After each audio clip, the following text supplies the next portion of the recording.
Salut à toutes et à tous, c'est Arthur de la chaîne Black Hardware.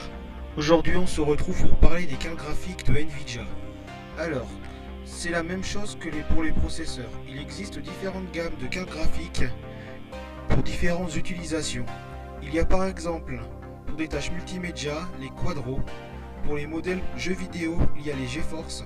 Puis pour les modèles sont sortis à vocation d'intelligence artificielle, il y a les puces Tesla. Alors aujourd'hui, on va essentiellement se concentrer sur les GeForce, excusez-moi. Ces cartes graphiques sont plutôt destinées aux joueurs, elles se présentent sous différentes catégories. Alors tout d'abord, il y a les anciennes gammes, donc 7000, 8000 et 9000. Elles sont considérées et connues comme l'entrée de gamme à cause de leur vétusté et leur faible convenance en VRAM. Elles conviendront parfait à des petites bourses idéales pour commencer le gaming. Ensuite nous avons les gammes 200, 400, 500 et 700, c'est à peu près la même chose. C'est toujours considéré comme du entrée de gamme, mais elles conviendront toujours à des petits joueurs voulant jouer aux petits jeux vidéo.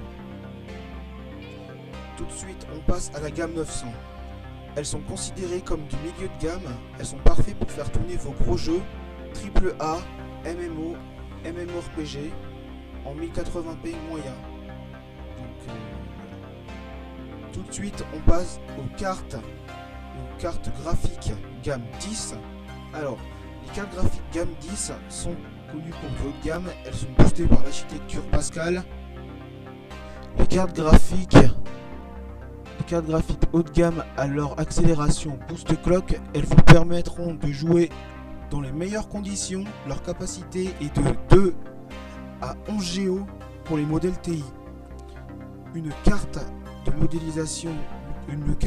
modèle 1080 Ti fera tourner vos jeux optimisés en 4K à plus de 80 fps, tandis que les entrées de gamme, soit 10-30, feront tourner vos jeux en 1080p à 30 fps, avec une petite légère stabilité en plus peut-être. Tout de suite on passe aux gammes 20. Donc les cartes de gamme 20 sont des cartes de nouvelle génération dotées de l'architecture Turing. Elles sont dotées d'une nouvelle anti-aliasing nommée le DLSS, soit Deep Learning Super Sampling, qui est une technique représentant le lancer de rayons, qui est une technique de rendu dont je vous montrerai les effets. Elles sont aussi dotées d'un procédé qui s'appelle le RTX dont je viens de vous parler. Cette technologie a été la toute première fois utilisée dans la suite Adobe dans le logiciel Premiere. Et voilà, c'en est déjà fini pour cette vidéo. Je vous invite à liker et à vous abonner. Moi je vous dis à la prochaine.